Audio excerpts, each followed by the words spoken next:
Hi guys, welcome back. Told you I was gonna make another video. Hey, speaking of next weekend, which is April 13th, 14th, and 15th, they're gonna have in Toledo, Ohio, the Weak Signals 50th Radio Control Expo. I had planned to make it for the longest there, but no matter what I do, because of this move I'm doing and all this other stuff, I just won't be able to make it, guys. I'm sorry. I have to apologize to you guys. Apologize to you, Tim of Tinkerman Tim. I wanted to get a chance to meet you. Well, we'll have to try it again. And Billy D, I'm gonna miss seeing you. And then Josh and Josh from Flight Test, I'm gonna miss seeing those guys. Uh, they live in Madison, which isn't too far from where I live here in Cleveland, because the Toledo show is only 120 miles away from my home. So I'm gonna miss you guys. Sorry about that. It's just that my hands are full right now.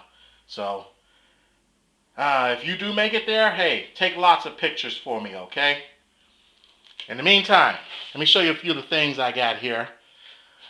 I don't know if you guys ever mentioned it or you guys ever knew, but I used to be in the boats big time. I actually got this German U-boat. This thing is 4 feet long. It weighs 20 pounds. I did a lot of the custom work like the rudders and the rudder guards and so forth, and all the decking and so forth. Remember that movie Das Boot? Well, I fashioned it after that submarine on Das Boot. As you can see the sawfish right there. And this is actually an old Italian kit that I bought back in 1990. It was the only thing my wife didn't scream at me about. Probably because I had it right before we were married. So, yeah, I had it running for a while, and I was in the process of rebuilding the ballast tanks when I got off of it and started flying, getting in some flying. So maybe I get some work done on it and get it going back again, get it running again, put it on the water for you. But in the meantime, I want to show you some of the things that I never really showed you before. Remember I had mentioned before about that A10 of mine? This is my second scratch built. I built this from kit plans out of Man Magazine, Model Aviation News Magazine. They used to have some free pull-out plans, and this was from, I believe, Joe Kidd. And I modified it with retracts, and I strengthened the wings and strengthened the fuselage so it can take bigger engines. It was originally supposed to be gas-powered, but I didn't get too far with it because I miscalculated the engine size at the time. That's when we had ducted fans back then. So it never really got off the ground. It just laid in mothballs for a while. And then, like I said, this is totally scratch built. That's where I got that cheap cockpit idea from. Remember that cheap cockpit I did? This was the first one. As you see there, looks a lot like the Saber's cheap cockpit. That's because this was the first one. So now with the advent of electric duct fans, I'm going to get this baby up and going.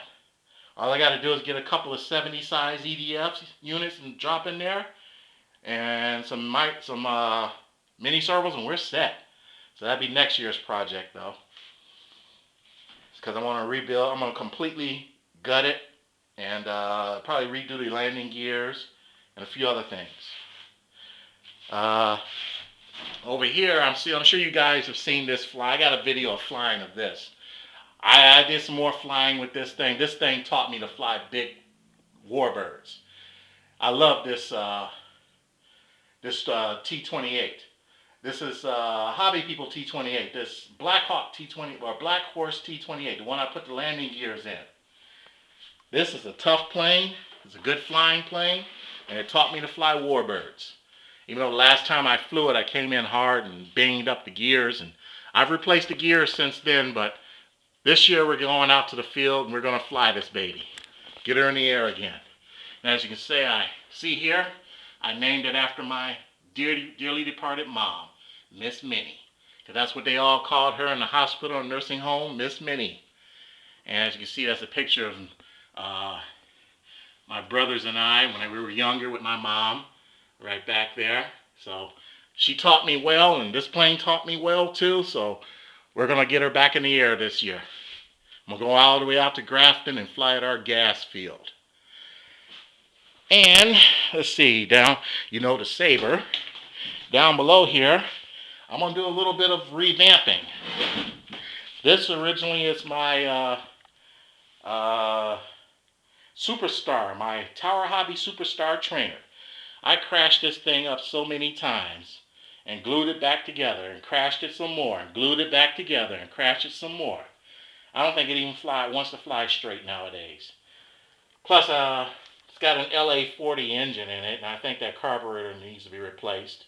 So, what I'm thinking about doing, since it's a trainer and it's already got some tail damage back there from the move, I think I'm just going to scrap this one.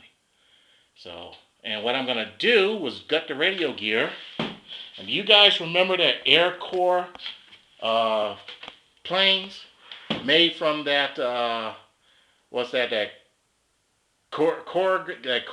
core plastic stuff that the picket signs were made of that was pretty much indestructible? I forgot I had one. Now this thing flew, when it had the power, it flew. Originally I had a LA40 in there, but they say you can use a 40 size engine, which is weak. So if you ever have this plane, it's heavy. Use a 46, because I finally got a Royal 46 and put in there, and after this thing crashed several times, but it was actually indestructible. I torqued the engine, but the plane stayed in one piece. Coroplast, I think the name was. The Coroplast that they make the picket signs out of. But this thing is almost indestructible. So what I'm going to do, I'm going to rip the engine out, and I'm going to put in an electric motor. I'm going to electrify this. I'm going to convert it over to electric. Because my nephew wants to learn to fly, so I'm going to use this to teach him. And I got a couple of buddies who want to learn to fly too. And with the radio gear out of here, because I taught my nephew to fly this trainer. It has the radio I was able to hook to my buddy box, and I was able to buddy box him and teach him to fly it. But he wants to learn again. My other nephew wants to learn now. So what I'm going to do, I'm going to convert this over to electric so I can fly at the electric field. And I'm going to use the radio out of here to put it in there so I can use my buddy box system. That way I can buddy box him and my two buddies so that they could learn to fly too. But we're going to convert this over to electric. But this thing is heavy. So I learned a lesson from that before, and I'm not going to put something that has a power of 46 in there. I think I'm going to go up to a 60 power, one that has the power of a 60. That way she has plenty of power, because this sucker's heavy.